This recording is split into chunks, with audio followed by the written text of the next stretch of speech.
আমাদের দোকানে আগে পুজো হতো। বিগত কয়েক বছর হলেও আমাদের বাড়িতে বাবা বিশ্বকর্মা পুজো হয়। ওনার আশীর্বাদেই বাবার ব্যবসা চলছে, তাই আমরা পড়াশুনো শিখতে পেরেছি। বাবা বিশ্বকর্মা ঠাকুরকে তো দেখি, স্বচক্ষে দেখেছি ছোট থেকে আমার বাবাকে, তাই আমার কাছে আমার বাবাই হলো বিশ্বকর্মা।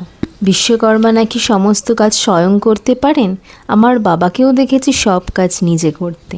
বিশ্বকর্মা পুজো মানে শুধু দেবতার পুজো নয়, এটা একটা আনন্দ উৎসব। সবাইকে দেখি ঘুড়ি ওড়াতে। আমার মনে প্রশ্ন আসে যে পুজোর সাথে ঘুড়ির কি সম্পর্ক।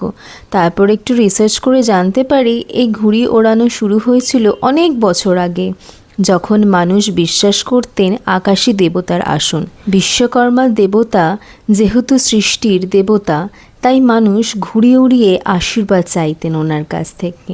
তোমরাও কমেন্ট করে জানাও তোমরাও কিভাবে কাটিয়েছো।